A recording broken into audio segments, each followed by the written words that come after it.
நம பார்வதீபதையே அர மகாதேவா. அன்பார்ந்த பக்தி ஒளி நேயர்களுக்கு சுவாமிநாத சுவாமி அனந்த கோடி நமஸ்காரங்கள்.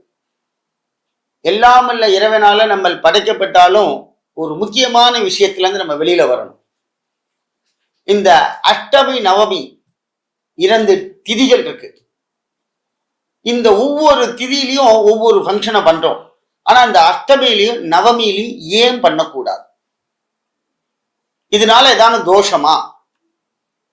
இதை எப்படி பண்றது அப்படின்னு பல பேருக்கு பல சிந்தனைகள். என்கிட்ட ஒருத்தர் சொல்றார், சார் எனக்கு குழந்தை பிறந்தது அஷ்டமியில பிறந்துச்சு சார். இன்னொருத்தர் சொல்றான், சார் எனக்கு நவமினே தெரியாது சார், ஆப்ரேஷன் பண்ணிட்டேன் சார். எந்த திதிகளும் தோஷம் கிடையாது. இதுல என்ன, இதுக்கு ஒரு புராண இதிகாசங்கள் இருக்கிறது. ஒவ்வொரு திதிக்கும் ஒவ்வொரு தேவதை அதிபதி. பிரதமை அப்படின்னு சொன்னா பாட்டி முகம் சொல்றோம். அன்னைக்கு அந்த தேவதை இருக்குமா. 2வது துதியை என்று சொல்லுகிறோம், 2ஆம் நாள் அன்னைக்கு அந்த தேவதை. அப்படி ஒவ்வொரு தேவதைகள் அப்படியே வருகிறது. இந்த அஷ்டமி நவமி தேவதை கலியுகத்துல வராங்க.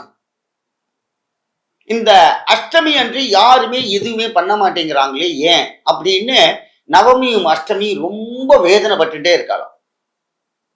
அப்ப எம்பெருமான் நாராயணனை நினைத்து தவம் இருக்கிறார்கள். கோவிந்தா ஹரே கோவிந்தா, வெங்கடரமணா கோவிந்தா, ஸ்ரீனிவாச கோவிந்தா, ஸ்ரீ வெங்கடேசா கோவிந்தா, நாராயண ஹரி நாராயண ஹரி நாராயண ஹரி நாராயணா, ஹரே நாராயணா. வேதனை வரும்போதுதான் சார் நாம சங்கீர்த்தனம் வரும். நல்ல சொகுசா இருக்கும்போது சாமி கோவிலுக்கு போக மாட்டான். நல்ல ஆத்துக்காரி, நல்ல ஒரு பக்திமான் ஆத்துக்காரர் சாமினாலே ஆகாது. இந்த பக்கத்துல பாத்தீங்கன்னா ஆத்துக்காரர் நல்ல பக்திமான், பொண்டாட்டிக்கு பக்தினா ஆகாது. இது ரெண்டும் கிளாஷிங்ல இருக்கும் வச்சுக்கோல. இது எதனால நடக்குது அப்படி நீங்க பார்த்தீங்கன்னா, இந்த கஷ்ட காலம்னு ஒண்ணு வரும். எல்லாருக்கும் கர்ம வினையில உண்டு. கோடீஸ்வரனா இருக்கவனுக்கும் அந்த அவனுக்கு ஒரு கஷ்டம் வரும். சுவாமி இதை பங்காவே வச்சிருக்காரு, ஒவ்வொருத்தருக்கும் கொடுத்துருக்காரு. சார் நான் நல்லா இருக்கேன் சார்னு எவனும் சொல்ல முடியாது. நான் பேரனை கல்யாணம் பண்ணிக்கிட்டேன், பேத்தி கல்யாணம் பண்ணி கொடுத்துட்டேன், எல்லாம் இருக்கேன், வைரத்தோடு வைரமு குத்தி, பங்களா, வாசல், கார், சமையல்காரர் எல்லாம் இருக்கே. ஆனா மனசுக்குள்ள ஒரே ஒரு வீக் இருக்கே, கர்ம வினை. அப்ப என்ன பண்றான், எல்லாம் பண்ணுவான், தர்மம் பண்ண மாட்டான். அப்படிப்பட்ட இந்த அஷ்டமி தேவதையும் நவமி தேவதையும் எம்பெருமானை நினைத்து தவம் செய்கிறார்கள் கிருஷ்ண பரமாத்மாவை. அங்கே எம்பெருமான் மகாவிஷ்ணு இவாளுடைய வேதனையை பார்த்துட்டு நேர வர, என்ன அஷ்டமி தேவதையே நவமி தேவதையே நீங்க 2 பேரும் ஏன் நீங்க இந்த திதிகளில் ஏன் நீங்கள் நவுந்து நிற்கிறீர்கள் என்று கேட்டார். அப்ப அஷ்டமி தேவதை சொன்னா, சுவாமி ஒரு குழந்தை பிறந்ததுன்னா நீ அஷ்டமியில பிறந்துட்டேன்னு சொல்லி அந்த குழந்தைய ஒரு மாதிரி பேசுறா. ருது ஆயிட்டா, பெரியவள் ஆயிட்டான்னா அஷ்டமி நவமிங்கிறா. அதே நேரத்துல ஏதான ஒரு காரியம் தடைப்பட்டா நீ அஷ்டமி அப்படிங்கிறா, நவமிங்கிறா. ஏன் சுவாமி இதனுடைய அஷ்டமி நவமி எங்களை ஏன் வெறுக்கிறாளே எல்லாரும் அப்படின்னாராம். அப்ப எம்பெருமான் சொன்னார், இதுக்கு நான் உனக்கு ஒரு உதாரணமும் சொல்றேன், நீங்க 2 பேரும் உயர்ந்தவர்கள் அப்படின்னு சொன்னாராம். ஏன் ஒதுக்குறாங்கிறதுக்கு இவாளுக்கு சொல்றார் சுவாமி. நாங்க 2 பேரும் தெய்வங்களாக தெய்வங்களாக உங்கள்கிட்ட வருவோம்னு சொன்னோம். இது பிற்காலத்திலே உணர்வாய் என்று சொன்னார். அப்படி இந்த அஷ்டமி தேவதையும் நவமி தேவதையும் வருத்தப்படும் பொழுது எம்பெருமான் ஸ்ரீ ராம பகவான் நவமி தினத்திலே பிறந்தார். ஸ்ரீ ராமபெருமான் ராமாவதாரம் நவமியில பிறந்தது. அந்த மகாவிஷ்ணு சொன்னார், உங்க 2 பேரையும் கொண்டாடுவார்கள் என்று சொன்னார். நவமி தேவதை அப்படியே சந்தோஷப்பட்டாலாம். என்னடா நம்ம நவமின்னு சொல்லி எல்லாரும் ஒதுக்கி வைப்போம், ஆனா ஸ்ரீராம நவமி அன்னைக்கு எல்லாரும் எம்பெருமானை தேடி ஓடுகிறார்களே. நவமின்னா யாரும் எங்கேயும் போக மாட்டேன்னா இப்ப எல்லாரும் அந்த காரியங்களை செய்கிறாளே அப்படின்னா எம்பெருமான் சொன்னார், நான் உனக்கு உன்னுடைய திதியில் ஜனனமாவேன், உன்னை எல்லோரும் கொண்டாடுவார்கள், அதனால்தான் ராம நவமி, பேரே ராம நவமி. அடுத்ததாக அஷ்டமி தேவி, அந்த தேவதை வருத்தப்பட்டாள். என்ன நடந்தது? கிருஷ்ண பரமாத்மா அஷ்டமி திதியில பிறந்தார், கோகுலாஷ்டமி, கிருஷ்ணாஷ்டமி. அந்த அஷ்டமியுடைய பவர் பார்த்தீங்களா? கிருஷ்ணர் பிறந்தார். அந்த கிருஷ்ணர் பிறந்தோன்னு நம்ம என்ன சொல்றோம்? கிருஷ்ண அஷ்டமி, கிருஷ்ண ஜெயந்தின்னு சொல்லுவோம். ஆனால் கிருஷ்ணாஷ்டமி, கோகுலாஷ்டமி, அந்த அஷ்டமியை அழுத்தி சொல்கிறோம். அங்கே 2 தேவதைகளையும் எம்பெருமான் சொல்றார், பார்த்தாயா, கலியுகத்திலே எல்லாரும், எல்லா மனிதர்களும், தேவர்களும், 14 லோகத்தில் இருக்கிறவர்களும் ஸ்ரீராம நவமி என்றும், கோகுலாஷ்டமி என்றும், கிருஷ்ணாஷ்டமி என்றும் உங்க 2 தேவதைகளுடைய நாமதயத்தை சொல்கிறார்கள். நீங்கள் திதியிலே வேறுபட்டவர்கள் அல்ல. மகாவிஷ்ணு அவதாரமான கிருஷ்ணாஷ்டமி, ராமா அவதாரம், மகாவிஷ்ணு ராமாவதாரம் எடுத்ததுனால, தெய்வங்கள் பூலோகத்திலே ஜனனமானதுனால உங்களுடைய அஷ்டமியுடைய தோஷங்களும் நவமியுடைய தோஷங்களும் மாறிவிட்டது. ஆனால் தான் உங்களை சதா சர்வ காலமும் அவ கூப்பிடுறா. ஏன் அந்த 2 திதியிலையும் பண்றதில்லை அப்படின்னா, இங்க சுவாமி ஜனனமான நாள், அதனால அஷ்டமிய கிருஷ்ண பரமாத்மாவுக்கும் ஒதுக்கி விட்டார்கள், நவமியை ராமபெருமானுக்காக ஒதுக்கியத்தினால்தான் அந்த 2 திதிகளிலும் நாம் எதுவும் செய்வதில்லை.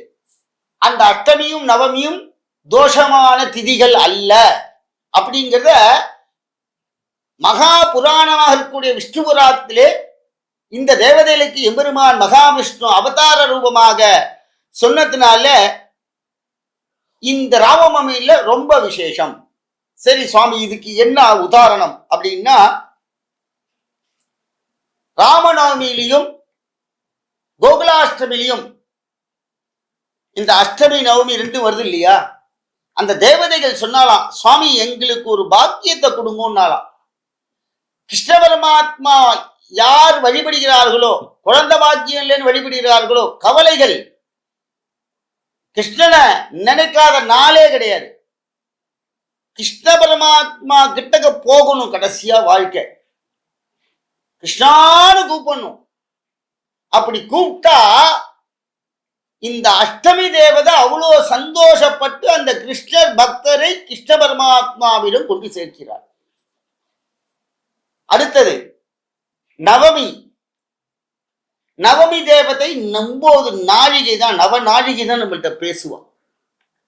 அந்த தேவதை யார் யாரெல்லாம் ராமநாமம் சொல்லுகிறார்களோ, பாருங்க நவமிக்கு எவ்வளவு பெரிய பெருமை பார்த்தீங்களா? ராமநாமம் ஒலிக்கிறதோ அங்கெல்லாம் நவமி தேவதை சந்தோஷப்படுவாளாம். அப்ப இந்த அஷ்டமி திதி தேவதையும் நவமி திதி தேவதையும் அனுகிரகம். யார் ஒரு கிருஷ்ணாஷ்டமியில சுவாமிகிட்ட பிரார்த்தனை பண்றாலோ குழந்தை பாக்கியம், கல்யாண பாக்கியம், டின்ஸ் எல்லாம் பிறக்கும் சார், நிறைய பிறந்திருக்கு. ராமநவமியில யார் யார் பிரார்த்தனை பண்றாலோ கல்யாணம் ஆகாத கல்யாண கோலம், கல்யாண வைபோகமே ராமா, கல்யாண வைபோகமே சீதா, கல்யாண வைபோகமே ராமா, கல்யாண வைபோகமே. இதுதான் சார் அஷ்டமி நவமியுடைய பவர். கல்யாணத்தை கொண்டு வர்றார் நவமி தேவி. ராமனோட அவதாரத்திலே நவமி தேவி வந்ததுனால கல்யாண பாக்கியம். அதனால இந்த அஷ்டமி நவமியும் தோஷமான திதிகள் அல்ல. எம்பெருமான் பிறந்ததினால் நாம் அதை எடுத்துக்கொள்வதில்லை நல்ல காரியங்களுக்கு. சுவாமி என்ன நினைச்சிருந்தார். இப்ப மார்கழி மாசத்துல பார்த்தேன்னா அதிகமா கல்யாணங்கள் சுபங்கள்லாம் பண்ண மாட்டோம். ஏன்? ஆருத்ராதர்சனம், வைகுண்ட ஏகாதசி, மார்கழி மாதம் திருவம்பாவை, திருப்பாவை, இப்படி சுவாமிகிட்ட நம்ம சுவாமி தனக்குன்னு ஒரு மாதத்தை ஒதுக்கினார். என்ன சொன்னார்? மாதங்களில் மார்கழி என்று சொன்னார் மகாவிஷ்ணு. பிடித்த மாதத்திலே மார்கழி மாதம் என்று சொன்னார். அதே போல மாதங்களை ஒழிக்கிறோம். அதே மாதிரி ஆடி மாதம் மகாதேவியாக இருக்கக்கூடிய மாரியம்மன் அம்பாள் தனக்கு எடுத்துட்டா அந்த மாதத்தை. அதனால்தான் அந்த மாதத்துல எதுவும் பண்றதில்ல. அதே போல இந்த திதியில சுவாமி அவதாரம் பண்ணத்தினாலதான் நம்ம இந்த அஷ்டமியும் நவமியும் எடுத்துக்கொள்வதில்லை. ஏன்னா இத பல நேயர்கள்லாம் நிறைய கேட்டாங்க. அஷ்டமி நவமியினுடைய விளக்கத்தை சொல்லுங்கள் அப்படின்னு கேட்டார்கள். இதுதான் அஷ்டமி நவமியினுடைய விஷயம். அதனால்தான் நம்ம அஷ்டமியிலும் நவமியிலையும் எந்த ஒரு காரியங்களையும் செய்வதில்லை. அது தடைப்பட்ட, அது ஒரு தனிப்பட்ட கருத்தாக அஷ்டமி நவமி எந்த ஒரு தோஷமும் இல்லை. சுவாமிக்காக பிறந்த மாதம். அதனால்தான் கோகுலாஷ்டமி, ஜென்மாஷ்டமி, ராம நவமி என்று சுவாமி பேரே வந்ததினால்தான் அந்த அஷ்டமிக்கும் நவமிக்கும் ஒரு வைபவம்.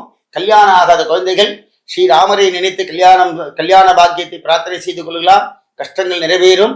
அதே போல கிருஷ்ண பரமாத்மா கிருஷ்ணாஷ்டமி, கோகுலாஷ்டமி கிருஷ்ணனை நினைத்தால் எல்லா தோஷங்களும் மறைந்து நமக்கு சுகமான சந்தான பாக்கியத்தை கொடுப்பார். அதனால்தான் இந்த அஷ்டமி தேவதையும் நவமி தேவதையும் சுவாமிகிட்ட பிரார்த்தனை பண்ணதே நமக்காக. அதனால்தான் அந்த திதியை அந்த டேட்ல வச்சதுனால ஆன்மீக அன்பர்கள் எல்லோரும் இந்த அஷ்டமி நவமியா இருந்தாலும் கிருஷ்ண பரமாத்மா ஸ்ரீராமையிலே ராமநவமியிலே ராமச்சந்திரமூர்த்தியின் தரிசனம் செய்து எல்லாமல்ல இறைவனுக்கு பாத்திரமாக கேட்டுக்கொள்ளும். ஜனஜீகாந்தஸ்மரணம் ஜெய ஜெய ராம ராம கோபிகா ஜீவன ஸ்மரணம் கோவிந்தா கோ